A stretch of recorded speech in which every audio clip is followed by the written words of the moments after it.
We have Paul Singer about to come onto the stage and asking the questions this afternoon. Please welcome back Anthony Scaramucci.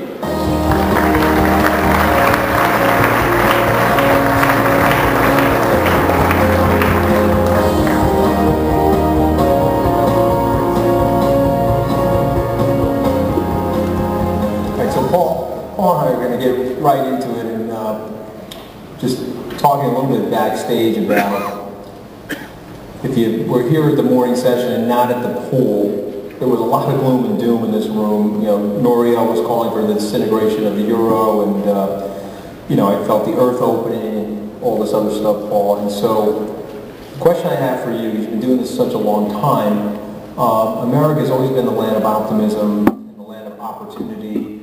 We always had this like reset button in this renewal. Is this a time to be more concerned that we're not going to find that reset button? What's your feeling on that? You know, at the beginning of my investing, trading career, I was a lawyer. I practiced law for 7 years and invested as a hobby. I never worked for a Wall Street firm except as a lawyer. And what struck me is that I was very interested in investing and trading and making money and on the small amount of savings that my parents had accumulated.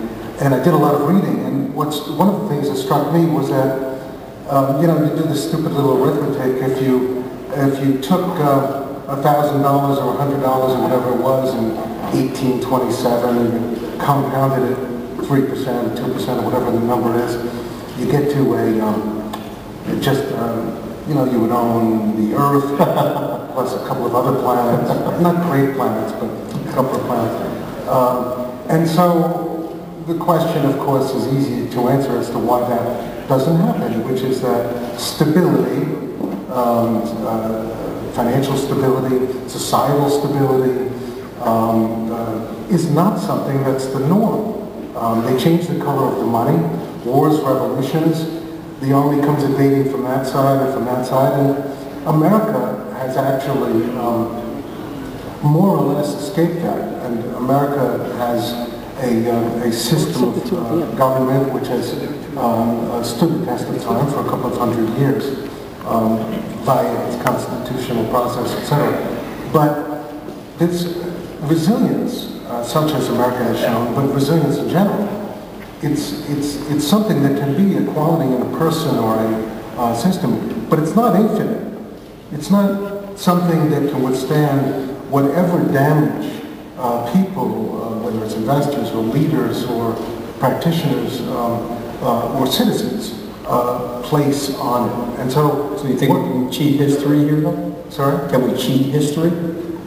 No, we can't cheat history, but history does not compel America to be not the land of freedom, opportunity, and growth. It doesn't compel it.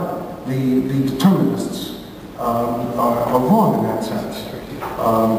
But when a culture, for example, when a culture of dependency gradually infuses the country, and fewer and fewer people are actually not just paying the freight, but paying their own freight.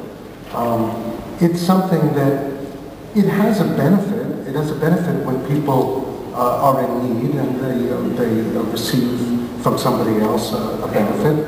Charity is good, and helping somebody get it back on their feet is good. But the line from there to fostering dependency is a blurry line. It's a difficult line, and one of the things that's happening in America is possibly going over that line. If you elect leaders whose big selling point is vote for me and I'll take from that guy and give it to you, that works. That can work as a political dynamic, but it's a corrosive dynamic. Similarly with debt, the growth of debt in America has actually paralleled the growth of debt in other countries, promises that cannot be kept. And so look just at the long-term entitlements, the 3 programs in America that make the system actually go tilt. Social Security, Medicare, Medicaid. You look at those numbers, Congressman Paul Ryan has put up on a blackboard some charts, and they're accurate.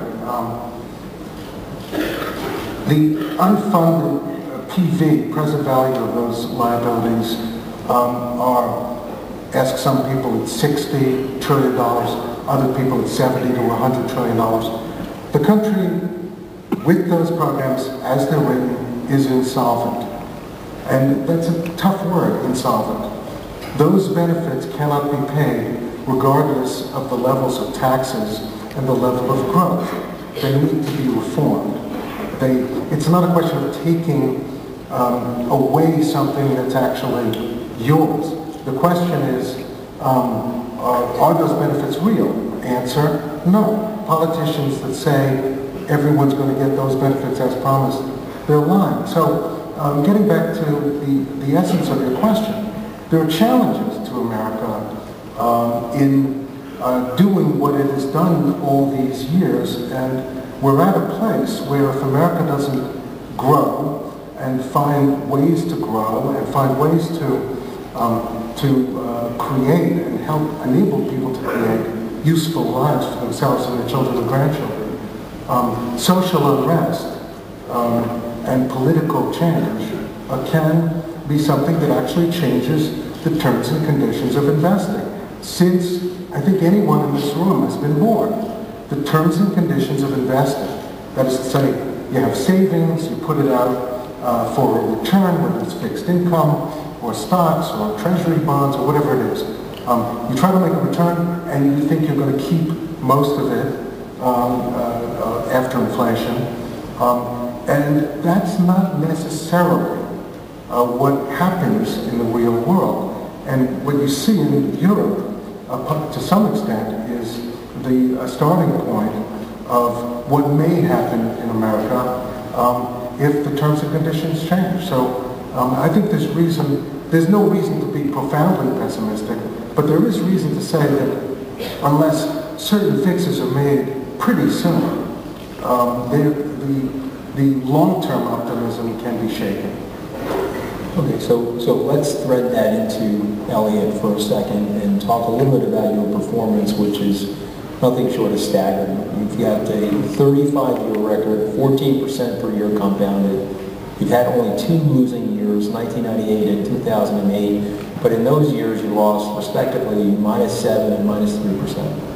And so you've had this unbelievable Hall of Fame 35-year record, and if you keep it up, you will own several of the planets, which I know. But the question I have for you, had good ones? It depends on which ones you like. But what accounts for this? During all of this sea change, all of this volatility, all this world uncertainty? I'm not going to say it's because I wasn't a Wall Street professional. That would be unfair. But as an amateur, as a lawyer who had a hobby, what I learned from both my own experience in the late 60s and early 70s, before I formed Elliott, was that no asset was too high that it couldn't go higher, or too low that it couldn't go lower.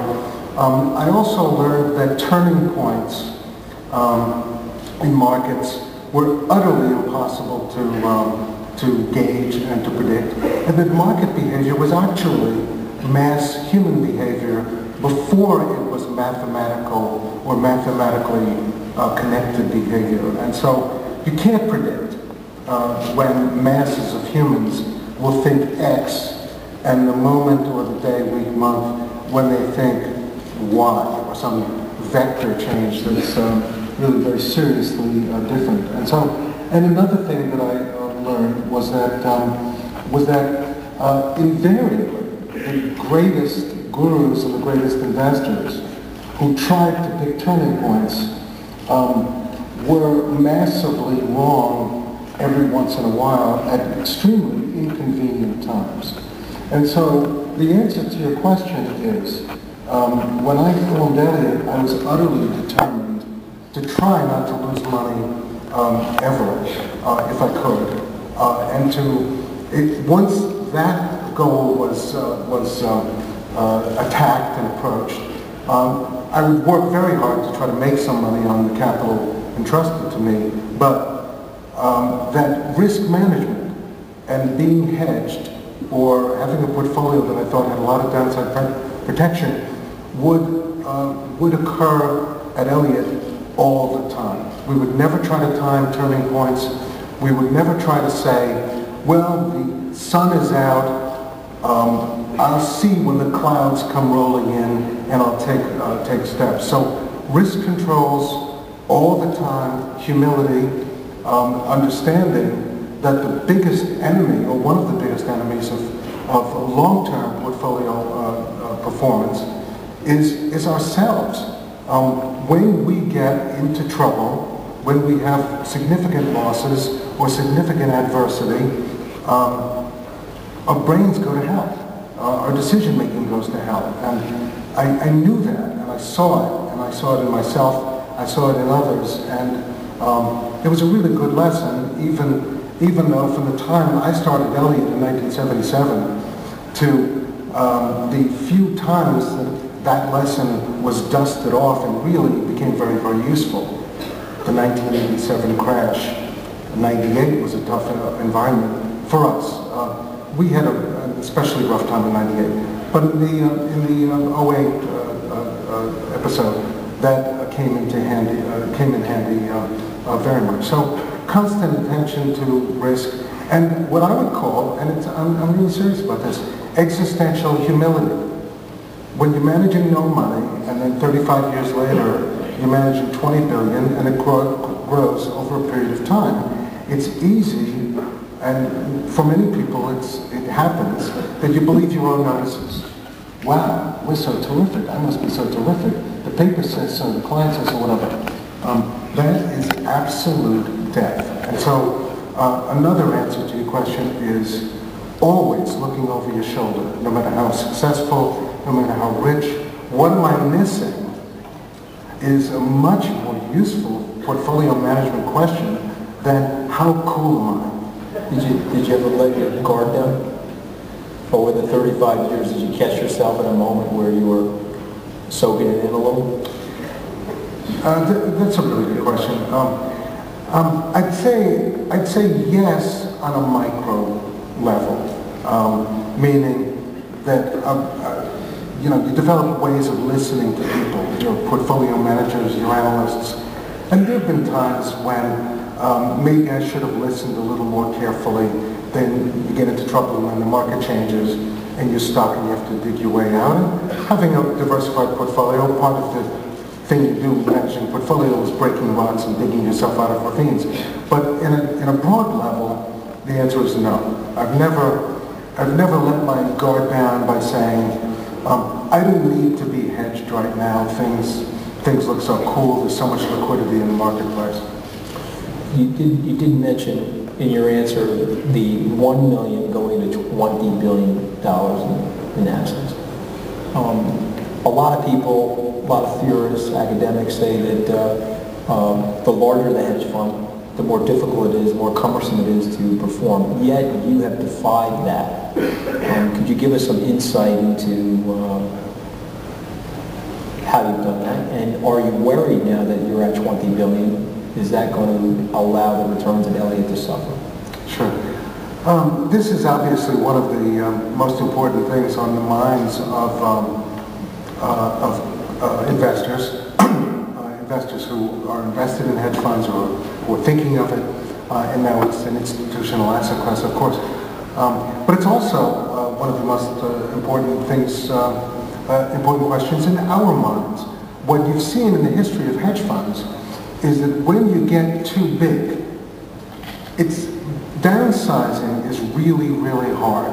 Think about Tiger in that, and I don't want to pick on them. Julian is one of the greatest investors who's ever lived, but I'm just remembering what happened when they got themselves into a number of, very large public positions and difficult, and it got very difficult for them. It's difficult downsizing an organization. The positions that get left as you're downsizing a portfolio. So it's really important not to grow to where you're exposed, where you're Wile E. Coyote off on that branch about to, or off the cliff, about to take that horrible plunge. But here's what I would say.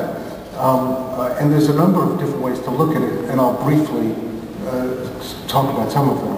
One is, it depends on the business that you're in. You can't say, nobody would say that a bank at $20 billion or an auto company at $20 billion is too big. In fact, obviously, an international bank is way too small at $20 billion. It depends on exactly the activities that you're in. One of the most amazing things that has occurred in the 35 years that I've been investing is this weird ebb and flow of my personal answer to that question. I started with $1 million. So 5 or 6 years in, maybe I was running $8 to $10 million with an M. And I remember saying to people, I could do this being convertible bond hedging. Buy the bond, short the stock, earn a rebate, big yield, interest rates were high. Very cool strategy, unleveraged, by the way. I could do this with $50 and $20 million. I couldn't possibly do it with 50 or 100. The bond ticket was 25 or 50 bonds, meaning $25,000 or $50,000. $100,000 was a big ticket. And somewhere in the early to mid-1980s, I did have, not exactly sleepless nights. I tried to run my business to get my sleep. But sort of a little bit of existential angst. Gee, will there ever be anything cool to do? There's nothing much going on in convertibles, whatever. If you fast forward to I'd say the last 10 years, it's unbelievable. I haven't asked myself that question in 10 years. Why? Because the markets for complicated, horrible securities, pre-programmed to be the kind of distressed securities or process-driven situations that we love to analyze, trade, negotiate, arbitrage, hedge, that supply has grown so far past Elliott's size. So I'm not going to answer that question by saying it'll never be a problem. It always has to be tested. But I'll finish my answer to this question by saying, among the things that I look at internally, I've got these runs that compare my top 5, 10, 15, 20, 30, 50, 100 positions in terms of size. And I compare them on a variety of dimensions over time. I have it now, I had it 2 years ago, 5 years ago, 10, 15, 20 years ago. And it's really important for me to look at that over time to really try to give myself an objective look. What does the portfolio look like today? How exciting, the way Elliott defines excitement, complexity and uncorrelated and susceptible to manual effort, that's what we like to do. We like to get in, manage a process, get on a committee, negotiate for 5 years.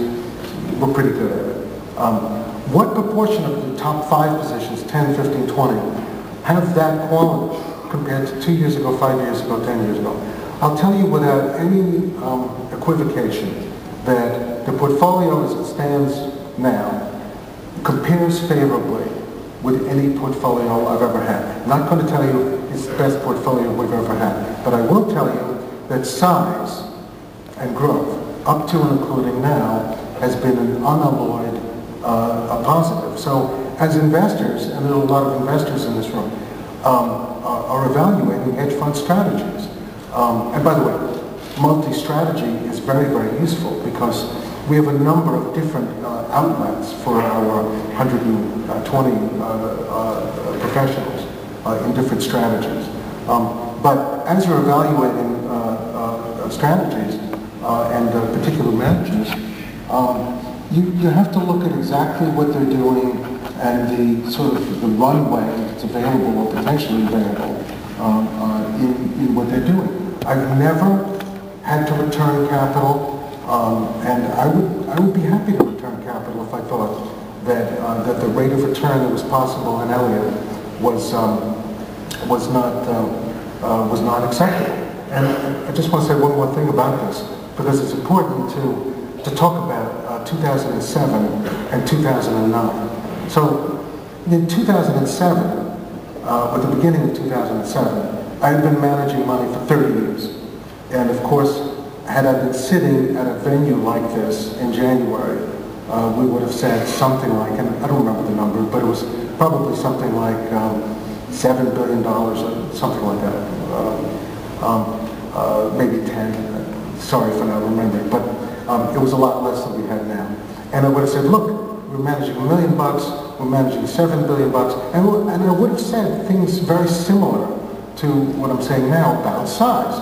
But that size was the biggest I was ever at. But what had happened in 2004, 5, 6 is that the most amazing aberration in financial markets that we'll ever see in our lifetimes, credit, the overpricing of credit. I'm not just talking about subprime. I'm talking about credit spreads of, in particular, financial companies. Citicorp and JP Morgan credit spreads, CDS, 5-year CDS spreads, 8 basis points a year. Not 80, 8. And so these were as close as we'll ever come to ridiculously free asymmetrical trades. In other words, by shorting the credit of every one of those companies, Merrill Lynch at 15 basis points, Bear Stearns at 20 basis points, Bank of America at like 12 to 15. By shorting across the board, you weren't bearish on these things. They were very highly leveraged, more so than ever before in history. But what you were doing was buying an incredibly cheap put option. And so we did that, and actually we didn't do it big enough. We also did subprime, an insanely asymmetrically priced trade, which in September of 06, I gave a speech at the Grant Conference, and it basically laid it out on the board, how we analyze these things. And there were people running to the phones after the we had a position. You got anything they can run to the phones? I'm kidding. Yes. No, I do. Long-term bonds are corporates or which ones? Long-term sovereigns, 30-year America, 30-year Euro, 30-year UK, 30-year Japan. They are priced 2.5, 2 in Japan, 2.5, 3 America and Europe, and they're priced here because of quantitative easing, monetary policy, extreme monetary policy, and one of the things every investor has to deal with is nobody knows what the equilibrium price is today. So you'd be short those? Well, it's not like Citicorp or JP Morgan at 8 basis points. It's not free money, but it's aberrant. It's a pricing extreme, and whether it's a long-term investor who wants to understand where he or she should or should not be, or a hedger that's looking for portfolio protection or good trades, there's an asymmetry there. Okay, so that's a good tie into a question I was very curious to ask you about, which is the Federal Reserve. You've been openly critical. I've heard you speak at other conferences about it. I've seen things reported in the paper about Fed policy, and yet there's a group of people who think that the Fed was the committee to save the world. They were large and responsible in the crisis. But everything that I've read and things that I've heard from you, Paul, indicates that you don't believe that. Could you articulate why you don't believe that, or sure, what you're thinking about? Let's put a marker under crisis response and rewind the tape way before that. The cult of Fed, central bank and Fed omniscience, the Alan Greenspan gurutude, was a long time in the making. Might have started in the '87 crash, maybe before that. But the notion that the central bank had the keys to the kingdom and could finally control, finally tune the American economy, the global economy, and protect people from crisis, from what is actually, to some degree, the cleansing effect of crises. Moral hazard is a funny little phrase, but when you keep bailing out and bail out and bail out, the Greenspan put, you are instilling a concept of risk that's not useful. So one of the reasons why debt has grown and grown and grown, is this concept that the central bank will save the American system and that everything's under control. When you look back at the inflation of the 1970s, which was something pretty serious, because if you remember, I'll be very brief about this, but Lyndon Johnson had his Great Society, and he was fighting the Vietnam War. Guns and butter, many people will remember that phrase. What it meant is we're going to have a vibrant economy, a strong economy, and we're going to fight the Vietnam War, and nothing will be sacrificed. Well, the economy was kind of overheated. Late 60s, wages lit up. In the early 70s, commodities lit up.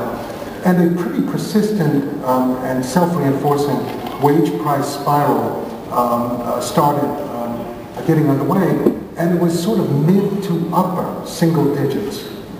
It took Paul Volcker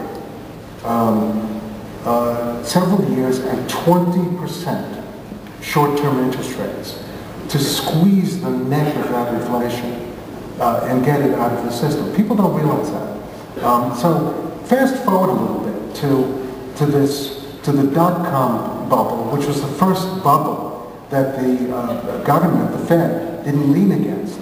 William McChesney Martin, one of the Fed chairmen in the mid-60s, said the job of the Fed was to take away the punch bowl just as the party's getting underway. And that's a pretty good metaphor, that's right. But Alan Greenspan didn't think that. He thought that the millions of informed investors knew something that he didn't know, and he didn't lean against the dot-com boom. And we found out, naturally, what the limits were in March of 2000, the NASDAQ crash, and then followed, of course, by 9/11. What happened after that was, let's slow that down a little bit. From 2002 to 2004, or longer, 1% interest rates. They kept interest rates at that level way past the time when a recovery, a strong recovery, pretty strong recovery, had gotten underway. That policy lit up the real estate boom, the structured products boom, the leverage boom on the books of the investment banks and the trading firms. And so by 2006, and I'm going to get even a little bit slower, 2006, the Fed had no idea what was going on. They had no idea of the risks to the system, the solidity or lack thereof of the major financial institutions, completely opaque, wildly over-leveraged. Go look at the notes to the financial statements today of any of them. You see these derivative numbers in the dozens of trillions of dollars. There's no clue as to what that is. And trust me, a lot of it is positions, just like the positions on the balance sheet, but there's no clue as to what they are. So over-leveraged, opaque institutions, financial institutions, wild real estate boom, structured products, the Fed had no clue. The world comes apart, and now we've come to the first part of your question. The world comes apart, yes. The world is coming apart. The whole financial system would have seized up in the few weeks after Lehman, after the Lehman collapse, had the Fed not done what it did. So it's a tough word to say caused the crisis, but by not having a clue, by being in charge of the money and the integrity of the financial system and not having a sense of how vulnerable it was, fine. They saved it with that first tranche of quantitative easing and rapid crisis behavior. Yes, good idea, imperative, needed to be done. That was QE1. QE2 happened because there was a shortfall of growth. Why was there a shortfall of growth? It's because the people responsible for growth, the President and Congress, were not and have not to this day generated a pro-growth agenda. And so the Fed has here, and the central bank in Europe, has gotten a lower and lower threshold for what is actually extreme monetary measures. Nothing like this happened in the 1970s. In fact, for a reserve currency country, nothing like this has ever been seen. And so today, here's what the global sovereign traded, high-quality sovereign debt market looks like. It's about $40 trillion. And these four central bank blocks, US, UK, Europe, Japan, own about $9 trillion of bonds. And so what I say is that that policy, monetary extremism, stretching the envelope of printing money, has the threshold for action has gotten lower and lower. And one of the reasons the threshold for action has gotten lower and lower is that it has appeared, up to now, to be costless. What does costless mean? They do another tranche, and the bonds just sit there. All of these $30 trillion that's not owned by the central banks sit there at 2.5% or 2.7 or 3.1. And so it looks like, wow, there's slack in the global economy. There's a deflation going on in Europe. So why worry about inflation? Hey, let's have another LTRO, which is one of the European versions of this. And so my concern as a citizen and as a money manager is, oh my God, at what point does a whoops moment happen to the people who own those $30 trillion of fixed income instruments and everything that's priced off of those $30 trillion, when they realize that what they've been reading in the last month or 6 months or a year about safe haven is just complete baloney. That these bonds are not safe havens, and they're giving you money to people who have just shown every inclination to keep printing it willy-nilly to solve every economic problem. They're giving you money to these folks for 30 years for 3% is really not a good idea. So I'm hoping for a time when the Fed in the United States, I mean, Europe is really in trouble, and I understand people have spoken about that, so I won't belabor it. But I'm hopeful that in the United States, the central bank will turn to the President and Congress and say, we've done enough. Well, you've been terrific with your time, and probably don't want me to say this, but I'm going to say it. Paul has been a major benefactor to Aspire Giving and to the concert tonight, and I'm personally very grateful to you, and I want you to know that your money's going to go to great causes, which we're going to talk about later. And I'm very, very happy that we had the opportunity to have you as our guest here at Consult. Thank you.